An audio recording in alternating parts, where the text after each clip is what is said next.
A sentença e o milagre. Belém, fevereiro de 2024. Céu pesado, aquele nublado que ameaça chuva mais segura só pra zoar. O cheiro de tucupi misturado com gasolina dos ônibus da Transbelém colava na pele. Eu, juiz criminal da terceira vara, estava ali, na rua 15 de novembro, em frente à Catedral Metropolitana, com um processo na mão e um nó na garganta que nem cachaça de jambu tirava. Meu nome é Dr. Lucas Rios. Aos 42 anos, já tinha visto de tudo, traficantes chorando na minha sala, mães roubando para dar comida aos filhos, políticos se fazendo de santos. Mas nada me preparou para aquilo. Tudo começou no carnaval. Não daquele ano, mas do anterior. Belém fervia, blocos na Praça da República, frevo no Vero-a-Peso, e eu, como sempre, trancado no meu apartamento na Travessa Frutuoso Guimarães, fingindo que não ouvia os tambores. Até que o telefone tocou. Doutor, tem uma mulher aqui na delegacia da Campina. Diz que abortou dentro da igreja de Nossa Senhora das Graças. E tá pedindo para falar com o senhor. Engoli seco. Aborto em igreja? Isso era briga de padre, não minha. Mas quando cheguei lá, vi ela, magra, olheiras fundas como poços, mãos tremendo. Vestido rasgado, sandália de dedo quebrada. Cheirava a álcool e desespero. Meu nome é Jussara. E eu matei meu filho dentro da casa de Deus. Não era confissão. Era desafio. A confissão que não era. Jussara tinha 28 anos, mas parecia 40. Ex-prostituta da Rua dos Mundurucus, onde as meninas vendem sonhos por R$ 20 e acabam com a alma empenhada. Contou que engravidou de um cliente um homem de terno, doutor, que falava bonito mas cheirava podre e quando descobriu, já estava de 4 meses. Sem dinheiro para a clínica, sem coragem para assumir, foi parar na igreja. Rezei para Nossa Senhora me livrar daquele fardo. Aí, sangrei no banco, perto do altar. As freiras gritaram, chamaram a polícia. Mas eu juro, eu não quis. Só não tinha mais para onde correr. O delegado queria enquadrá-la por vilipêndio a culto e aborto criminoso. Os jornais já cheiravam fofoca, prostituta profana templo em Belém. Mas eu conhecia a lei. E conhecia a vida. Vou levar esse caso para mim, falei, mas para mim mesmo.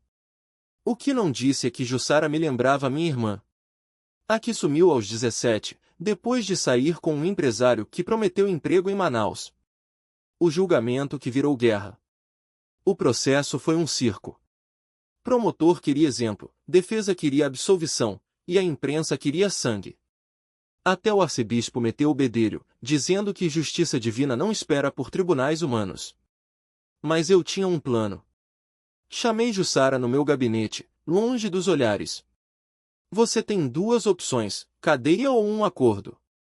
Trabalho comunitário. Na creche das freiras, lá no Jurunas. Cuidando de crianças abandonadas. Se aceitar, eu seguro a onda com o promotor. Ela riu. Um riso seco, de quem já ouviu muita promessa vazia. Doutor acha que eu sei cuidar de criança? Eu nem sei cuidar de mim. Aprende, cortei. Ou vai apodrecer no presídio feminino. Escolhe. Silêncio. Depois, um aceno de cabeça. O carnaval que mudou tudo. 1 ano se passou.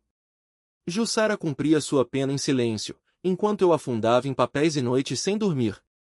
Até que, no carnaval de 2024, tudo explodiu. Era terça-feira de entrono, o último dia da folia. Eu estava saindo do fórum, quando vi uma multidão correndo na 15 de novembro. Gritos, tiros. Um carro preto, vidros escuros, atropelou o cordão do bloco Os Filhos do Açaí e parou em frente à catedral. Homens armados arrastaram uma mulher para dentro do veículo. Era Jussara. Corri. Não pensei em toga, em lei, em protocolos. Pulei num táxi, segue aquele carro, mano, que eu dou R$ 500.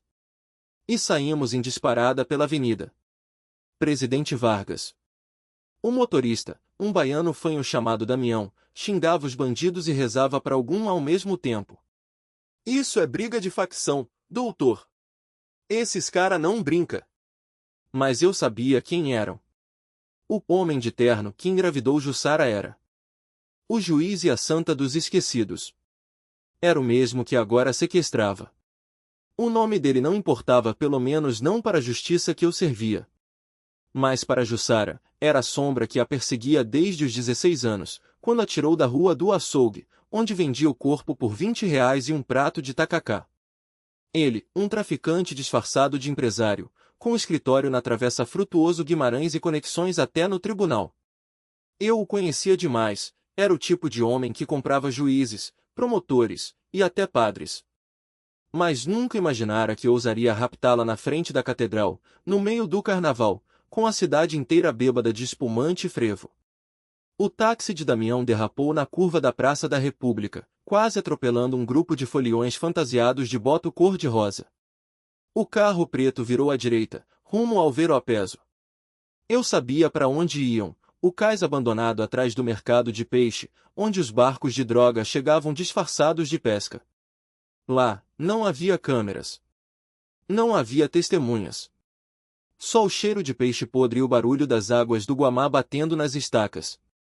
Doutor, isso aqui é armadilha. Damião gritou, suando. Esses cara têm metralhadora. Para na 14 de março, então. Eu joguei as notas no banco. E some daqui. Ele não discutiu. Freou bruscamente, e eu saí correndo, a toga esvoaçando como uma capa de herói de feira. Mas eu não era herói. Era só um juiz cansado, com uma culpa queimando as entranhas desde o dia em que condenei Jussara por perturbação da ordem quando, na verdade, ela só pedia esmola na porta da basílica. Eu a tinha visto chorar, ajoelhada nos azulejos portugueses, pedindo a Nossa Senhora Aparecida um milagre. E eu, com minha caneta e meu artigo 60 do Código Penal, lhe dei 6 meses de prisão. Agora, ela ia morrer por minha causa. Cheguei ao cais ofegante, o coração batendo no ritmo dos tambores distantes do cordão da bicharada. O carro preto estava parado, portas abertas. 2 homens encapuzados arrastavam Jussara para um barco de madeira, 12 velhos que usavam para transportar açaí. Ela gritava, mas a voz se perdia no vento que vinha do rio. Um terceiro homem, ele, o homem de terno, estava parado na beira do trapiche, fumando um charuto. Solte ela, carvalheiro. Minha voz soou mais firme do que eu me sentia. Ele virou devagar, como se estivesse num baile e não num sequestro. Sorriu. Juiz Alencar. Que surpresa! Vim buscar o que é meu. Apontou o charuto para Jussara. Ela me deve um filho. Ou o senhor não lembra da sentença que deu para ela abortar na sua própria igreja? O soco no estômago foi moral, mas doeu como físico. Eu me lembrava. Como esquecer? Jussara grávida, desesperada, entrando na Catedral Metrópola de noite, sozinha, com uma agulha de crochê roubada da barraca da Dona Maria do Amparo. Ela tentou fazer sozinha, ali, entre os bancos, sob o olhar pintado da Virgem. Mas desmaiou antes de conseguir. Foi a freira que a encontrou, encharcada de sangue, e levou pro pronto-socorro da Santa Casa. Eu soube pelo processo, tentativa de autoaborto com risco de morte. Assinei a internação compulsória. Assinei o silenciamento. Você não tem nada com isso. Carvalheiro acendeu o charuto no meu olhar. Mas como o senhor gosta de justiça, ele fez um sinal.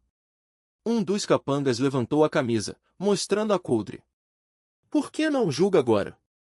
Ou prefere que a gente faça igual fez com a outra? A outra. Minha respiração gelou. Ele falava de Marisa, a menina de 14 anos que aparecerá boiando no igarapé do Pire, com um útero costurado à faca. O caso ainda estava na minha mesa, engavetado por falta de provas. Até hoje. Deixa ela ir, minha voz tremeu. E eu fecho o processo da Marisa. Arquivo tudo. Carvalheiro riu, um som grosso como o motor dos barcos. Tarde demais, doutor. O senhor já assinou a sentença dela há anos. Ele jogou o charuto na água. Agora, é a vez da Jussara pagar. O tiro ecoou antes que eu visse a arma. Jussara gritou. Eu me jogue. O grito e a graça. Eu me joguei sobre Jussara, sentindo o calor da bala passar raspando minha orelha. O cheiro de pólvora misturou-se ao mofo do cais, enquanto os capangas riam, achando que tinham acertado. Mas o sangue que escorria pelo meu rosto não era meu, era dela. A bala tinha rasgado seu braço, e seus olhos, antes cheios de ódio, agora brilhavam de medo. Corre, seu merda! Berrei, arrastando-a para trás do barco atracado na rua 15 de novembro, onde as luzes do carnaval ainda piscavam ao longe, surdas ao nosso desespero. Os tambores da banda do Remo ecoavam como trovoadas, mas aqui, entre os estertores do igarapé, só havia o som da nossa respiração ofegante. Jussara gemia, pressionando o ferimento com as mãos sujas de tinta de hena, restos da festa de Boi-Bumbá que ela tinha ajudado a pintar horas antes. Era irônico. A mesma mulher que, anos atrás, eu tinha condenado por tráfico de menores agora estava nas minhas mãos, sangrando, enquanto eu tentava salvá-la. Por que o senhor tá fazendo isso? Ela sussurrou, os dentes trincando. O senhor me odeia. Calha a boca e anda.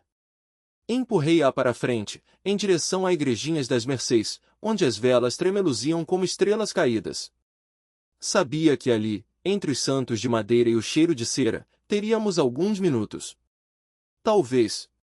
Mas Carvalheiro não era bobo.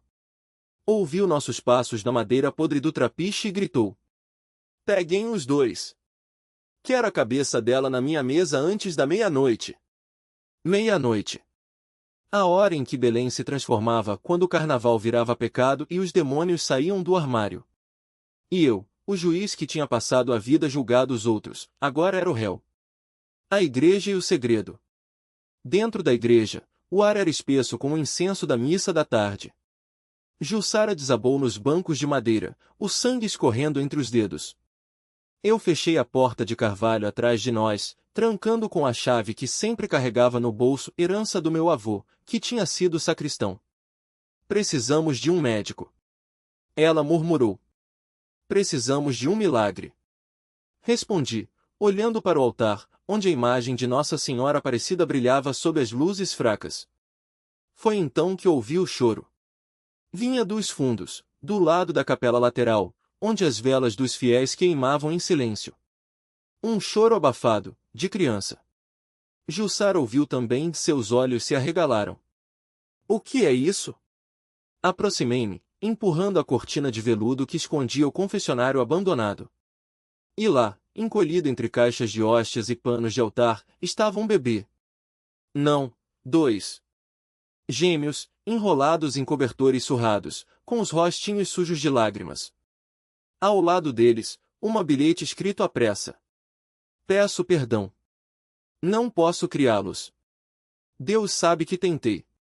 Por favor, não os deixem sozinhos. Assinado, M. Meu coração parou. Marisa. Jussara sussurrou, reconhecendo a letra. Era a dela. A menina que eu não tinha salvo. A menina cujo caso eu tinha engavetado. A menina que, mesmo morta, tinha deixado um último pedido. E, de repente, tudo fez sentido. A sentença divina. Os capangas arrombaram a porta da igreja com um chute. Vidros quebraram, madeiras estalaram. Jussara pegou uma das crianças no colo, a outra chorava no chão. Eu me levantei, enfrentando-os com nada além da minha toga suja de sangue e a fúria de um homem que não tinha mais nada a perder. Chega! Disse Carvalheiro, apontando a arma para a minha testa. Acabou, doutor. Foi quando a luz mudou.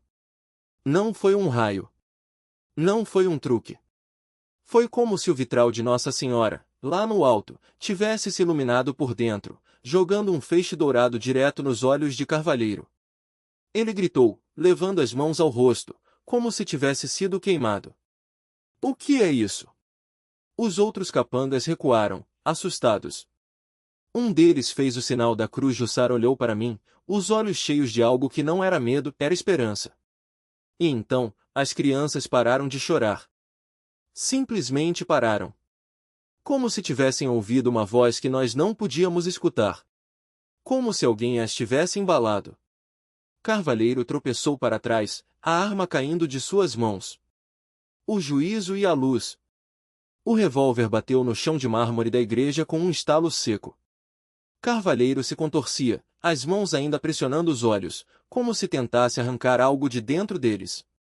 Os capangas, antes tão confantes, agora se amontoavam perto da porta, tropeçando uns nos outros. Um deles, o mais novo, ajoelhou-se e murmurou: Mãe de Deus, perdoa a gente. Jussara não tirou os olhos de mim. Seu rosto, antes marcado pela dor, agora brilhava com uma calma que não fazia sentido naquele inferno. Ela se aproximou das crianças, que, incrivelmente, permaneciam em silêncio, os olhinhos arregalados para o vitral. A luz dourada ainda dançava ali, pulsando como um coração. Doutor, Jussara sussurrou, a voz trêmula. A senhora tá aqui. Eu não precisava perguntar quem era a senhora. Sabia. Todos em Belém sabiam. Era ela. Nossa Senhora Aparecida, a padroeira que os paraenses carregavam no peito como uma segunda pele. Mas isso não era uma estátua. Não era uma imagem. Era algo vivo. Carvalheiro uivou, caindo de joelhos. As lágrimas escorriam entre seus dedos, grossas e escuras, como se carvão derretido saísse de seus olhos. Eu não vejo. Eu não vejo mais nada. Ele gritou, desesperado. Os capangas, agora sem líder, correram para fora da igreja como baratas expostas à luz. Ouvi os passos deles ecoando pela rua 15 de novembro, misturados aos primeiros acordes distantes de um carimbó que vinha da Praça da República. O carnaval já começava lá fora, mas dentro da igreja de Nossa Senhora das Mercês, o mundo tinha parado. Jussara pegou a arma do chão com mãos firmes e a apontou para Carvalheiro, que agora gemia, encolhido. Não, eu disse, colocando a mão no cano. Deixa ele. Ela me olhou, confusa. Por quê? Esse homem merece apodrecer numa cela. Ele já tá na cela dele, respondi, apontando para os olhos do homem. E a chave, a gente não tem. Carvalheiro choramingava, as pupilas agora brancas como leite. Cego. Não por uma balas, não por uma faca. Por ela.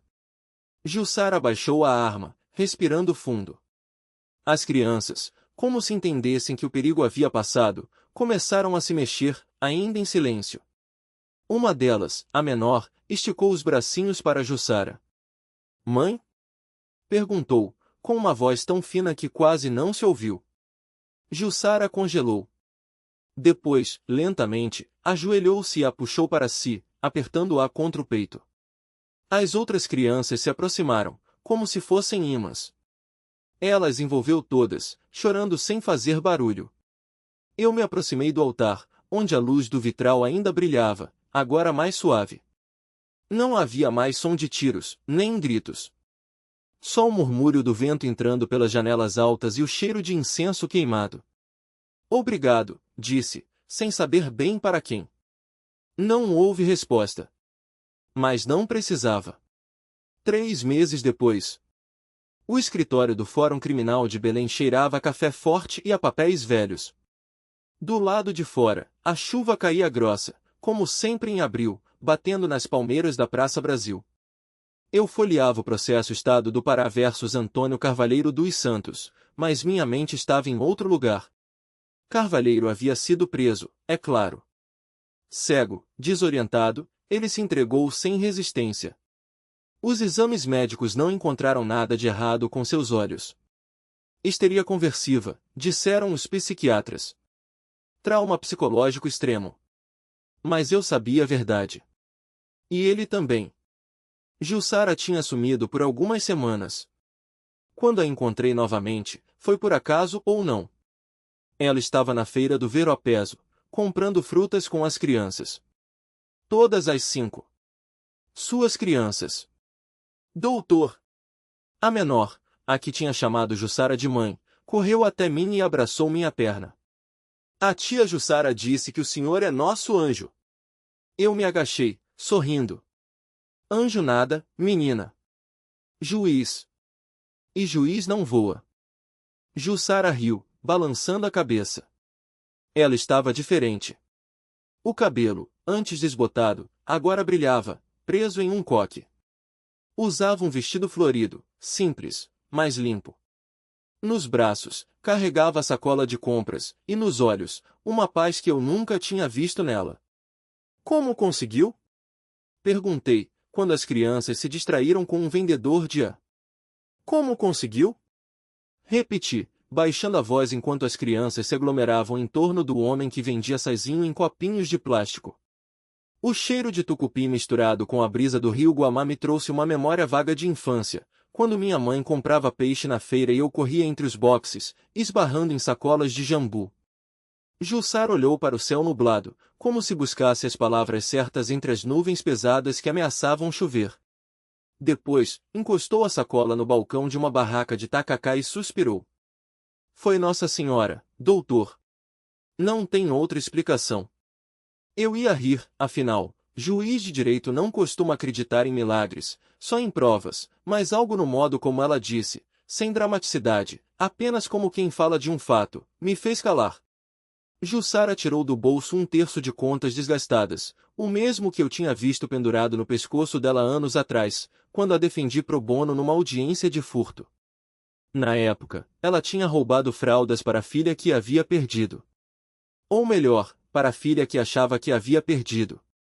Depois daquele dia na igreja, ela continuou, enquanto a menina mais velha, a Maria Clara, puxava minha mão pedindo dinheiro para o açaí, eu voltei. Toda noite. Chorava, pedia perdão, pedia um sinal. Até que uma madrugada, sonhei com ela. Com quem? Com ela. Nossa Senhora Aparecida. Não era um sonho comum, doutor. Era real.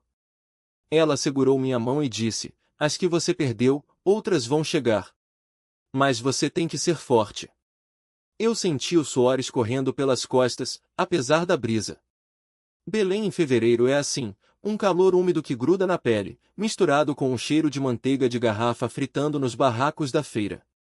Mas não era o calor que me incomodava. Era a certeza na voz de Jussara. E daí? Perguntei, cético, mas com um nó na garganta. Daí, no dia seguinte, a irmã Margarida apareceu na minha porta. Ela apontou para um grupo de freiras que passava entre as barracas, distribuindo pão de queijo para as crianças de rua. Disse que o orfanato estava precisando de uma mãe de criação. Que tinha 5 meninas, abandonadas. Que alguém tinha indicado meu nome. Quem? Jussara sorriu, e pela primeira vez notei que faltava um dente na lateral, detalhe que, antes, eu só via como sinal de pobreza, mas agora parecia apenas humano. A irmã disse que foi uma senhora muito especial. Uma que usa um manto azul. Eu ia responder, ia buscar uma explicação lógica, quando um grito cortou o ar. Pega ladrão! Todo mundo virou para a rua 15 de novembro, onde um homem corria com uma bolsa de mulher no ombro, esbarrando em turistas que já começavam a chegar para o Carnabem, o Carnaval de Belém, que mistura mar abaixo, carimbó e muito chopp gelado. Mas não era um ladrão comum. Era ele. Zé Maria. O mesmo homem que, 3 anos antes, havia estuprado Jussara e a deixado grávida do bebê que ela abortou, ou tentou abortar, naquela igreja. O mesmo que, por um jeitinho jurídico que ainda me envergonha, tinha saído livre por falta de provas. Doutor, é ele! Jussara gritou, pálida. As crianças, assustadas, se aglomeraram em torno dela. Não pensei. Corri. Zé Maria virou na rua dos Mundurucus, onde as casas antigas têm grades de ferro e os becos fedem a esgoto.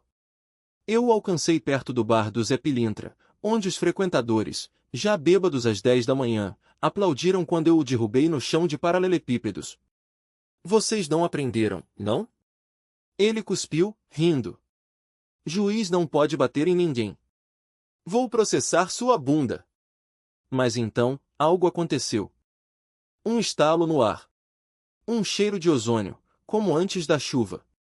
E de repente, Zé Maria se contorceu no chão, gritando, como se algo queimasse por dentro. Me solta, velha! Me solta! Os homens do bar se benziam. Uma mulher gritou, é macumba!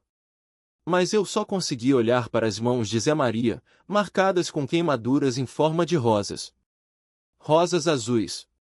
Quando a polícia chegou, ele estava inconsciente. Levarão-no embora, e eu fiquei ali, ofegante, com Jussara ao meu lado. O senhor. No fim, descobri que a fé pode transformar até o impossível.